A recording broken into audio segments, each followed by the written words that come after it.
Oh ya udah, kalau emang sulit pulang mah bareng aja sama bapak naik mobil sayur. Gak apa-apa sambil jagain sayur di belakang.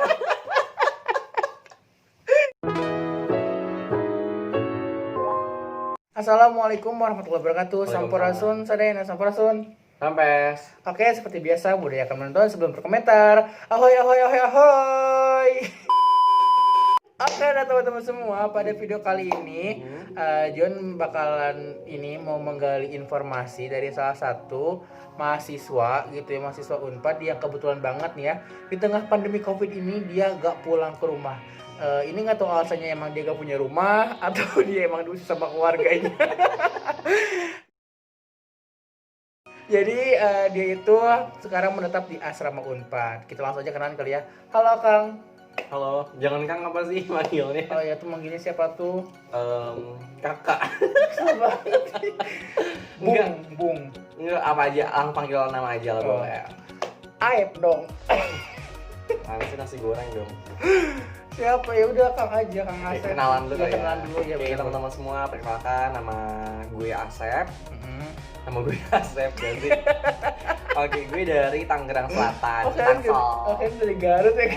Banyak banget yang bilang kayak gue dari Garut, dari Tasik, padahal gue asli Betawi parah. Oke, nah Kang Asep ini kebetulan banget dia adalah salah satu dari berapa orang sih yang nggak pulang? Kalau dari awal? Yang sekarang aja apa yang Kalau dari awal? Kalau dari awal tuh sebenarnya Kak 70-80-an lah. Masih banyak. Kalau satu di asrama ini kan asrama ada 12 tuh di Unpad. Cuma yang ada penghuninya itu ada di balai 1 2. Ini kan balai 3. Balai 3, balai 4 sama balai 7. Cuma itu doang. Kalau di balai 3 sendiri itu awalnya 80-an sebelum bulan puasa, cuma bulan puasa sampai ke sini tuh sekitar sekarang udah 30-an, 30 orang. 30 orang, salah satu dari 30 orang mahasiswa yang bertahan di Jatinangor. Dan mungkin juga teman-teman semua kan, kalau teman-teman pada pulang gitu ya, pada saat pengumuman kita diliburkan awalnya kan 2 minggu, dari situ udah pulang. Dan mungkin ini Asep ini salah satu yang mungkin juga merasakan hal yang berbeda tentunya, dari mulai puasa, apalagi ini lebaran.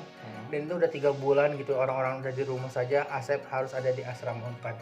Nah, boleh langsung aja kali ya Asep, kita langsung ke intinya. Aku sudah makan nggak apa-apa? Ya nggak apa-apa, santai aja ini mah kok.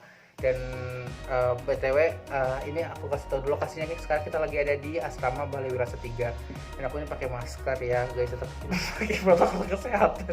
Dan sebelumnya aku dari luar juga sebenarnya, kalau misalkan mau masuk asrama dan masuk ke kampusnya itu ada protokol kesehatan itu loh, dicek juga suhu tubuh dan lain-lainnya kayak gitu. Dan kebetulan banget hari ini tuh kita lagi ada project bareng ya Sep ya, makanya kita ada di kampus kayak gitu.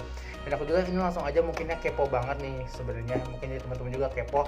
Akhirnya kenapa sih Sep Asep lebih memilih tinggal gitu selama 3 bulan gitu? Mungkin kan kayak orang-orang pasti mikirnya kesempatan banget nih buat di rumah lama gitu.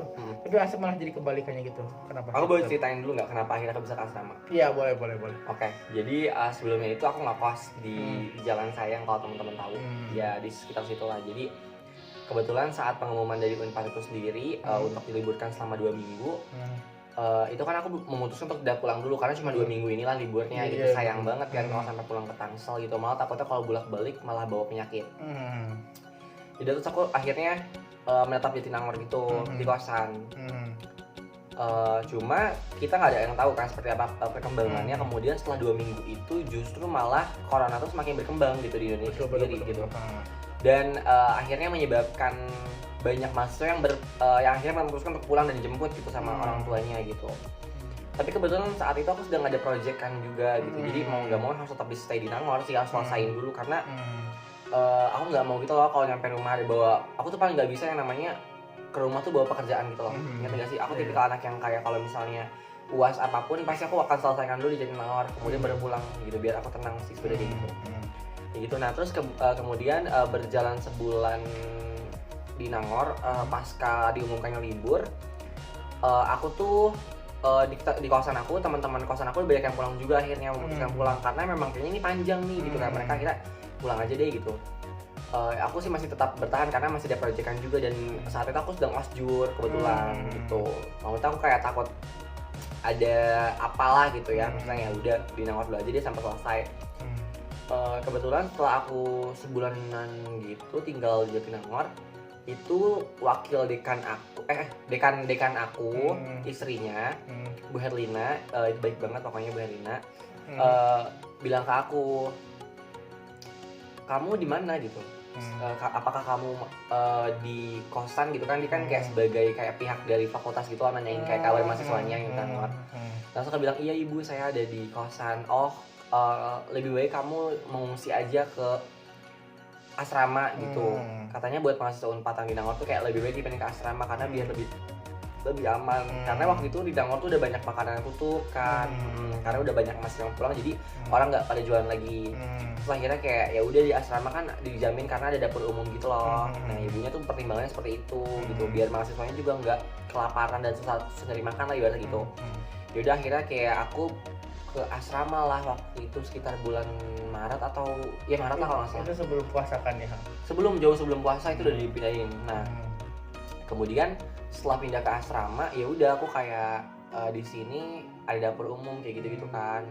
Ya udah kita masak bareng, terus juga makanan juga memang disuplai dari Unpad gitu kan, bahan-bahan pokoknya kita jadi masak bareng kayak gitu sih. Nah tadi gimana ya, kan proyek kamu masih berlanjut nih, terus juga kebetulan aku ikut organisasi yang aku jadi PO juga lah, adalah salah satu organisasi, mau nggak mau aku harus selesaiin dulu lah case-nya gitu sebelum pulang gitu.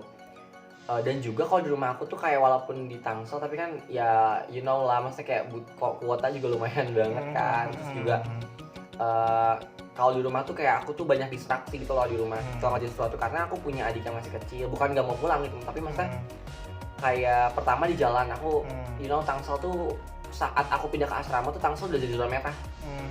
Bahkan kayak sebahaya itu gitu loh, bis juga udah banyak yang berkurang, aku nggak bisa pulang karena nggak memungkinkan untuk dijemput juga sih karena nggak ada kendaraan juga kan.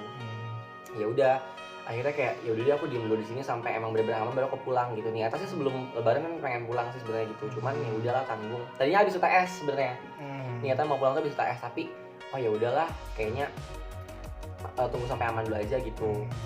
Terus juga di sini juga kan kebetulan banyak teman-teman juga, jadi kayak nggak sendirian gitu loh Ju tadinya. Jadi kayak ya udahlah nggak apa-apa lah sambil toh di sini juga banyak teman gitu kan, memutuskan di sini aja gitu. Pokoknya harus selesaiin dulu sih semuanya sebelum pulang kayak gitu. Tadinya kita kayak gitu pikirnya. Terus makin kesini aku pikir makin aman, ternyata makin parah gitu kan. Kita wow ternyata bahkan ongkos bis pun kayak bisa 2 kali lipat, 3 kali lipat, 3 sampai 4 kali lipatnya gitu. Bahkan juga beberapa bis tuh kayak datangnya tuh cuman ada waktunya gitu loh, nggak biasanya kan berapa menit kemudian ada kayak gitu. Nah ya udah kebetulan pas mau rencanain pulang habis lebaran juga kan bahaya kan, terus juga UAS ya udahlah UAS dulu aja gitu, sampai sekarang masih di Nangor kayak gitu sih.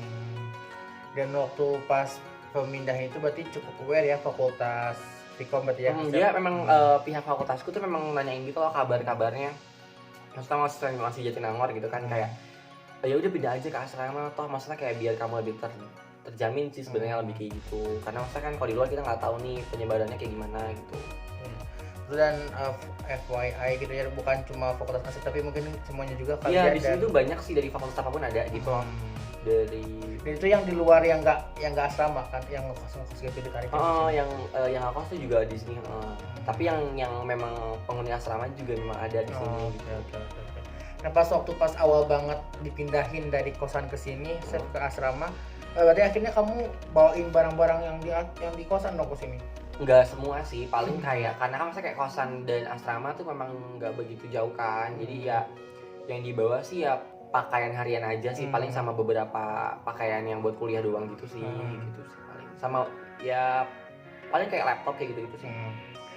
Jadi pasti konten sebelumnya gila kan, itu seru banget kayak kita Pabukan. Ngomongin Pabukan gitu kan, banyak yang kangen gitu loh Sep sama Pabukan banget. Nah mungkin Sep dari sebagai orang yang salah satu Jatinangor, gimana sih lihat waktu pas Pabukan kemarin, ramai nggak? Jadi gitu teman-teman, udah diceritain belum sih sebelumnya Pabukan tuh gimana hebohnya gitu? Iya boleh ceritain lagi. Pokoknya kayak Pabukan tuh bener-bener kayak yang heboh banget gitu. Jadi aku kangen banget sebenarnya gimana ya, puasa Jatinangor tuh spesial banget sih dalam kehidupan terutama mahasiswa Unpad gitu ya, karena Pak Bukon tuh kan kayak sepi banget setiap harinya, tapi bulan puasa rame banget gitu loh, yang bener-bener jual semua makanan apapun tuh ujung ke ujung tuh ada semuanya. Mau dari mahasiswa, terus kayak orang yang tiba-tiba dagang bulan puasa juga ada semua di situ. Yang bikin kangen tuh Ju, kalau bisa pulang kuliah sore biasa kan kayak mampir dulu di Pak Bukon. Soalnya di situ tuh kayak semua anak Unpad dari berbagai fakultas tuh di situ ada. Jadi cuci mata lah ibaratnya gitu kan. Terus juga ya walaupun kayak sama nganterin teman beli gitu, tapi sambil main-main juga di sana. Pokoknya seru banget sih. Itu yang dikangenin. Tapi di bulan puasa kali ini sumpah itu 180 derajat bedanya. Beda pakai banget. Pertama, yang dagang itu jarang pakai banget. Berarti tapi tetap ada yang dagang. Yang dagang ada, tapi kayak kita harus capek nyarinya gitu loh. Tapi di Pembukon ini Pak Bukon tutup, full tutup banget, Pembukon nggak buka sama sekali. Bahkan depan Unpad dan Gerlam itu nggak ada yang buka sama sekali, bener-bener kayak tutup semuanya. Parah, tutup banget. Terus kayak, jadi kalau misalnya aku mau nyari makanan tuh aku harus bener-bener izin dulu ke pihak asramanya, terus keluar ke sapam gitu, bener-bener kayak harus diperhatikan juga protokolnya. Keluar cari makanan itu tuh kayak muter-muter nangor gitu loh, cari makanannya. Jadi kayak biasa kan kita di Jatos dan sekitarnya tuh rame. Itu tuh enggak, cuman kayak satu, itu juga paling kayak decik gitu yang buka gitu loh. Sisanya pada tutup semua. Parah banget. Susah banget makanya. Jadi waktu pas itu emang jadi merasa seperti ada yang kosong gitu, ada yang beda. Parah, jatuhnya tutup. Itu emang pas lagi awal-awalnya lagi naik-naiknya gitu kan, untuk pas awal puasa Ramadan. Nah terus berarti kalau misalkan kegiatan peribadahan itu sendiri kalau di aturan sama gimana, masih seperti biasa atau gimana aturan ibadah gimana nih? Kegiatan ibadah kayak tarawih misalkan? Oh, kalau tarawih sendiri itu kan memang sebenarnya dari pemerintah pusat juga kan nggak memperbolehkan ya, kayak ada tarawih kayak gitu-gitu. Sebenarnya ya, ikutin itu. Iya, tapi kalau kita sendiri sih karena di sini kan per gedung gitu dan per lantai juga kan. Jadi kalau di lantai kita sendiri sih sempat tarawih beberapa kali. Jadi kayak paling 8 orangan, 5 orangan gitu loh, yang tetap jaga jarak tapi. Iya, berjamaahnya kayak gitu sih paling. Ya paling sisanya sendiri-sendiri sih paling gitu. Oke. Nah mungkin dari puasa itu kerasa banget mungkinnya bedanya dari masih banget. Betul. Kerasa dari tahun-tahun sebelumnya gitu ya, tahun ini. Nah mungkin ini yang beda banget, misalkan yang mungkin Asep rasain dan juga teman-teman yang asrama di sini yang rasain. Mungkin kalau misalkan itu juga, kalau misalkan aku pribadi sebagai anak pesantren gitu ya, kalau misalkan yang namanya Idul Fitri itu pasti itu dipulangkan. Dan alhamdulillah banget aku Idul Fitri mau di pesantren ataupun di sekarang udah kuliah tuh alhamdulillah di rumah. Nah, ini Asep nih gimana nih Asep? Jangan nangis. Aduh ini mengandung bawang ya. Aduh kayak ibu-ibu gitu. Enggak ada yang. Gimana Asep? Ini berarti bagi Asep ini lebaran pertama kali berarti ya, jauh dari keluarga. Atau iya, udah pernah juga? Lebaran Idul Fitri, Lebaran Idul Adha nih. Idul Fitri dong. Idul Fitri ya ini baru pertama kali. Kalau Idul Adha sebelumnya udah pernah sih beberapa kali. Iya, gitu. Iya, ini Idul Fitri pertama aku nggak bareng keluarga. Sebenarnya ya gimana ya, dibilang sedih sih, yang nggak sedih banget sih, karena maksudnya ya udah mau gimana lagi, toh sekarang tuh kayak semua tuh sama gitu loh kondisinya. Maksudnya mau lo lebaran di rumah atau nggak di rumah pun kayak ya udah emang gini gitu, nggak bisa kemana-mana kan. Ya gitu kan akhirnya cuman bisa, tapi kan di sini kan ada teman-teman juga dari kayak misalnya teman-teman di sini tuh ada berbagai pulau loh, jadi kan ada dari Papua, dari Makassar, ada dari Garut, ada dari Magelang, pokoknya banyak banget sih teman-teman di sini. Jadi kayak nggak sendiri sih aku ngerasa. Jadi kayak pas hari Lebaran itu kita sempat sholat id juga kan, kayak beberapa orang doang gitu yang sholat id. Habis itu kita di sini ada makan ketupat bareng juga tapi di atas gitu loh. Jadi kayak sebalai Unpad itu dikumpulin gitu, kayak mahasiswa asrama, penghuni asrama Unpad itu dikumpulin, terus kayak di dekat rektorat itu kayak makan gitu bareng-bareng, kayak tetap ada kok kue lebaran, ketupat, kayak gitu. Seru banget sih. Khas lebarannya masih tetap ada. Iya, khas masih tetap ada. Dan setelah yang unik gini sih, pas hari lebaran itu kan biasa kan kita berkunjung-kunjung ke rumah saudara, rumah teman, kerabat dan lain-lain gitu ya. Jadi pas kita habis makan ketupat kayak gitu-gitu tuh, kita keliling-keliling Unpad. Literally keliling Unpad, kayak sampai ke pelosok-pelosok Unpad manapun tuh dikelilingin gitu. Jadi silaturahmi ke fakultas-fakultas. Iya, fakultas lah ya. Siapa tahu kayak. Tapi waktu pas lebaran saat itu tuh ramai yang Idul Fitri sini, yang ikut Idul Fitri sini. Nggak begitu ramai sih, dikit banget sebenarnya, karena udah ada yang pulang, ada yang udah pulang pas di pertengahan Ramadan gitu, ada juga yang di awal sebelum puasa tuh udah pulang duluan gitu. bisa hitung 30-an. 30 lah ya. Oh, 30. Tapi kan ada juga Indonesia. Berarti intinya tuh berarti itu kan tadi ada 12 asrama gitu kan ya. Nah, itu tuh berarti di setiap gedung itu pasti ada orang gitu. Enggak, cuman tadi yang aku sebut jadi cuma ada balai 1, balai 2, balai 3, balai 4, balai 7. Oh, 1, 2, 3. Dan itu tuh pasti ada orang. Iya, tapi enggak full beratus-ratusan orang kayak harinya gitu. Cuma ada berarti cuma 5. Dan ini asrama 3 tuh ada sekarang ada berapa sih? 30-an, 30 kurang lah, 29 atau 27 gitu. Di sini? Iya. Berarti ya asrama 3. Ini masih cukup banyak, tapi ini asramanya luas banget, tapi sepi banget kan, rasanya itu kayak cuma 1 orang 2 orang iya, gitu. kan cuma 1 orang 2 orang. Oke. Itu berarti pengalaman pertama Asep ketika Idul Fitri nggak bareng sama keluarga gitu ya. Cukup sedih banget sih, tapi mau gimana lagi gitu ya keadaannya. Kalau misalkan pulang juga malah takut jadi bawa penyakit dan juga malah jadi memperburuk keadaan kayak gitu. Nah terus setelah lebaran dan akhirnya masih tetap di sini. Apa sih yang Asep lakuin? Berarti UAS ya setelah lebaran tuh? Iya, UAS kemarin kebetulan kayak sekarang juga masih ada dikit lagi sih UAS belum selesai sih. Emang kan dari mulai menjelang lebaran sampai sekarang tuh memang kayak lagi pekan-pekan UAS gak sih gitu kan. Jadi kebetulan kalau di jurusanku memang UAS itu project kebanyakan gitu, maksudnya nggak UAS ujian gitu, ujian tulis kayak gitu sih. Jadi ya harus selesaiin dulu lah gitu, semuanya tanggung. Jadi ya udah selesain aja, kebetulan juga belum aman kan keadaan kayak gitu. Berarti dan emang kebetulan juga selain UAS emang ada project ya antara Kak Humas Unpad dengan Radio Unpad, kan Asep juga tergabung di Radio Unpad. Iya betul. Kita lagi ada project juga bareng gitu di hari ini selama seminggu. Jadi kalau misalkan ngomong kayak gitu, Sep, maksudnya dari pihak asramanya ada batasan nggak sih kayak lo sampai bertahan sampai kapan atau bebas aja gitu sampai nanti? Kan ada kabar juga bahwa kita tuh bakal di online kan lagi katanya.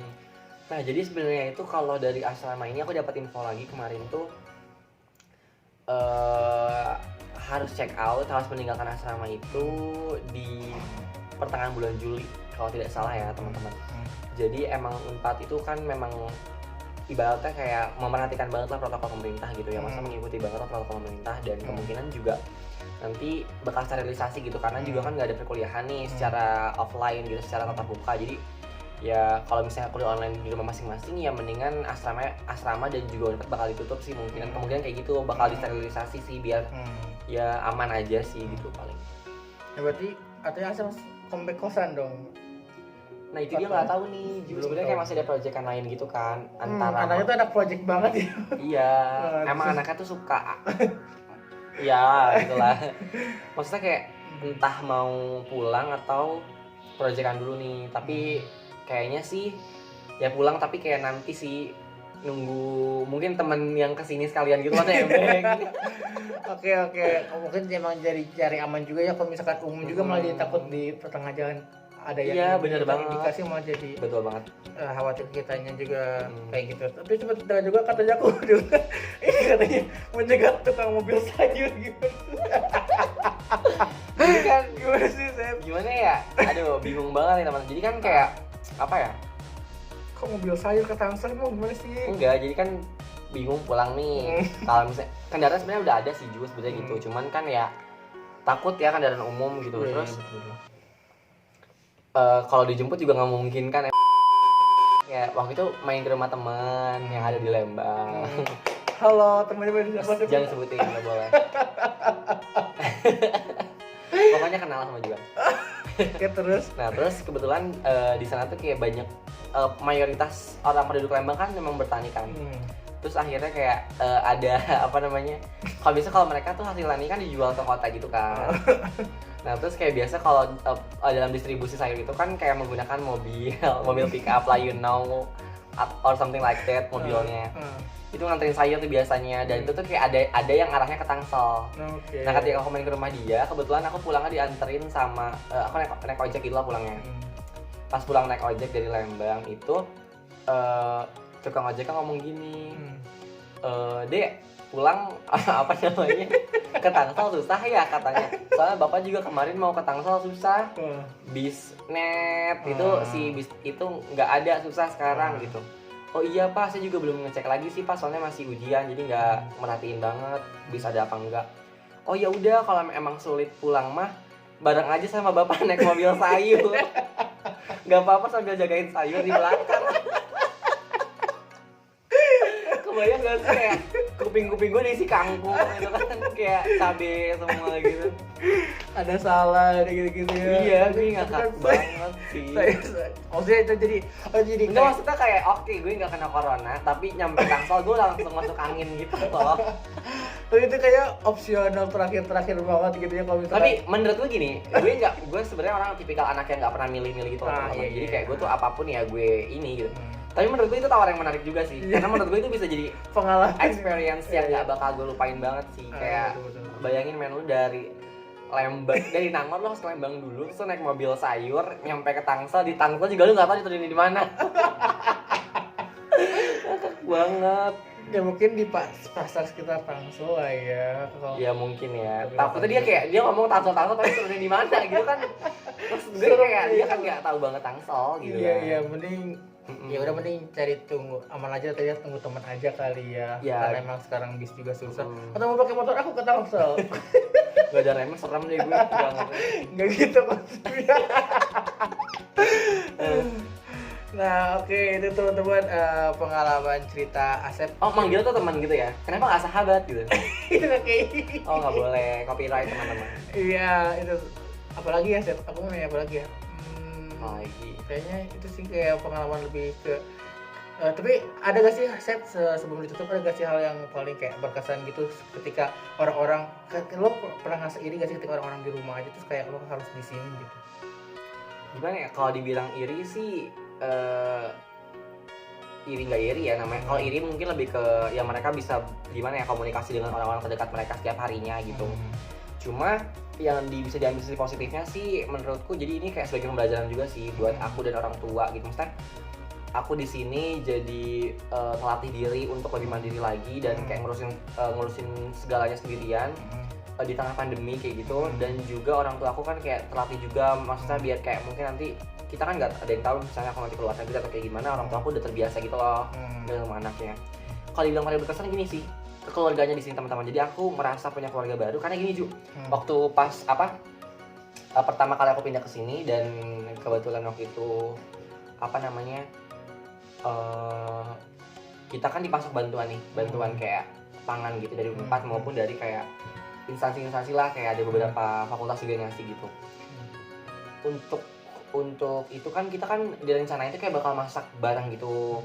Nah terus dibagi nih dari jumlah yang ada di sini tuh dibagi pesertanya gitu, terusnya dibagi penghuninya gitu per kelompok-kelompok gitu. Nah kebetulan di situ aku ditunjuk sebagai salah satu ketua kelompok gitu loh. Nah itu kayak aku kan nggak kenal mereka, jadi akhirnya kayak kenal satu sama lain secara personal gitu, dan kayak jadi tahu gitu loh kayak oh dia tuh kayak gini. Dan waktu pas asrama ini masih rame banget, kita tuh kayak sering gitu loh untuk mengisi kosongan, kayak setelah ngerjain tugas atau apa malam-malam main Uno bareng sampai subuh, terus kayak ngobrol-ngobrol bareng, cerita-cerita tentang kayak kehidupan, tentang apa, pokoknya seru banget sih kayak gitu. Itu yang nggak bisa dilupain buat aku. Dan yang lebih seru lagi kalau di sore hari itu kita kalau kosong, kalau nggak olahraga kita tuh berburu. Jadi Unpad itu kan luas banget teman-teman. Jadi kayak ada fakultas-fakultas yang menunjang untuk berburu gitu loh maksudnya. Gimana sih? Kok aku nggak tahu sih. Kayak Faperta nih misalnya, Faperta kan kayak ada tanaman-tanaman gitu. Terus kayak lo cabutin itu, menang-menang mahasiswa, nanti lo cabutin. Enggak dicabutin. Jadi kayak yang liar-liar aja yang cabutin. Kayak rumput misalnya. Enggak sih, jadi kayak pas lagi corona kayak gini kita bisa berburu gitu loh keliling Unpad dan mengeksplor lebih dalam lagi Unpad. Jadi kayak ada tempat-tempat yang kita nggak tahu, akhirnya kayak oh di sini ada markisa, oh di sini ada sarikaya, oh di sini ada rambutan kayak gitu loh. Jadi kayak bener-bener gue kayak si bolang banget sih, parah asli, kayak si bolang banget. Bahkan kayak yang lebih seremnya lagi, gue dikejar ular kobra. Sumpah ada ular kobra jadi kayak Unpad tuh setelah ditinggal mahasiswanya jadi kayak kebun binatang ya.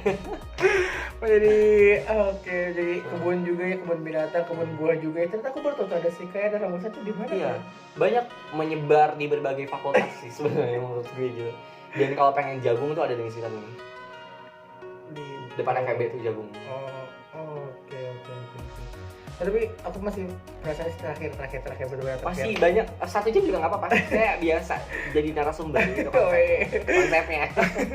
Terakhir ini Sep, tantangan terberat kamu ketika ya selama di pandemi ini gitu ya, kan kayak semuanya juga kan serba terbatas juga kayak susah gimana susah warung gitu, susah. Tantangan terbesar kamu apa sih ketika kamu harus di sini hidup sendiri gitu di tengah pandemi gitu? Kan kalau misalkan orang di rumah kayaknya nggak ada tantangan banget ya, apalagi enak karena mau kayak makan tinggal makan loh, terus kayak tidur tinggal enak gitu. Nah, kalau misalkan buat Asep apa sih tantangan terbesar ketika harus hidup sendiri di tengah pandemi kayak gini? Tantangan terbesarnya adalah gimana ya? Pertama sih harus apa ya? Jaga kesehatan banget sih, karena itu penting banget. Kayak maksudnya biasa kan diingetin gitu ya kalau di rumah mungkin kayak jangan lupa minum ini minum itu, terus kayak makanan bener atau kayak gimana. Kalau di sini kan kita sendiri yang ngatur gitu loh, Ju. Kayak kita sendiri yang ngatur asupan buat tubuh kita sendiri, dan kayak kangen banget sama makanan nyokap itu parah banget karena maksudnya kayak kalian nih 1 semester ini tuh bener-bener makan makanan nyokap lah, gue di sini makan makanan apa sih, nggak ya enak juga cuman ya maksudnya kayak udah korban bencana. Iya, aku suka kayak rasa kalau misalnya berarti cuman kayak namanya juga dievakuasi ke sini gitu. Tapi ya ada plus minusnya juga sebenarnya kayak gitu. Dan tantangan terbesar gue sih ya apa ya, mental sih, mental gitu, karena selain gue di sini juga apa ya ibaratnya survive, di sini juga gue harus ngurusin teman-teman gue karena gue ketua kelompok di sini kan, gitu maksudnya juga harus bantuin gitu. Seru banget sih, kayak jadi kenal banyak orang, dan kayak mereka juga ngajakin ini nanti kalau misalnya udah pandemi selesai main ke rumah gue di sini gitu. Jadi nambah relasi juga gitu ya hubungan. Iya betul kali. Oke teman-teman, nah itu dia cerita salah satu mahasiswa yang bertahan hidup agak clickbait ya. Iya, survive lah ya. Yang survive di tengah pandemi Covid, jauh dari keluarga dan tetap di asrama saja. Dan beruntungnya banget Unpad ini sangat-sangat membantu mahasiswa yang kiranya lebih baik di sini gitu daripada pulang, takutnya jadi malah memperkeruh keadaan kayak gitu. Oke, terima kasih banyak Asep ya atas waktunya. Iya, terima kasih juga. Juga BTW ini malam terakhir gue di Nangor loh, Sep. Besok kayak alone lagi. Iya, betul banget, karena emang proyekan kita berakhir di hari ini. Oke, jadi karena emang proyekan kita proyek aku bareng Asep juga gitu ya, sama teman-teman humas yang lain itu berakhir di hari ini, dan mungkin aku juga bakalan pamit ke Asep, dan Asep hati-hati ya di sini ya, dan kabari aja kalau ada apa-apa, mungkin aku bantu lo doa. Gue ngarep kayak mungkin bisa gue transfer gitu kan di rekening di bawah ini, atau misalnya kayak gue bisa bantu lo kirimin lab DNA atau apa gitu. Tapi lucu banget sih di kamar Asep tuh ada beberapa kayak kiriman gitu ya dari teman-teman. Banyak banget di sini, kalau teman-teman semua lihat banyak sticky notes gitu ya. Jadi kayak pas ngirimin kayak semangat ya bla bla bla. Sumpah kalau di gue itu tuh kayak ngiriminnya emang bener gitu. Kayak ngiriminnya beneran makanan, ada juga yang kayak ngirimin masakan atau apalah gitu. Maksudnya beneran ngirimin gitu. Beberapa teman kamar gue ya, maksudnya ada yang dikirimin energen doang 1, terus kayak sticky notes, dan itu dari Jakarta aja udah. Terus sama teman gue tuh nggak dipakai, langsung kayak dibuang gitu karena mengandung kayak virus gitu. Dari Jakarta. Iya, jahat banget. Iya, itu kayak saling support gitu ya. Itulah maksudnya kalau misalkan kita berbuat baik dan juga menyenangkan orang lain. Terima kasih juga buat teman-teman gue udah ngirimin loh. Orang lain juga jadi bisa ini ke kita gitu ya. Baik, oke. Asep, thank you so much karena ini udah setengah jam gitu ya. Aduh, gak kerasa. Dan teman-teman sampai berjumpa lagi di video-video berikutnya. Dadah.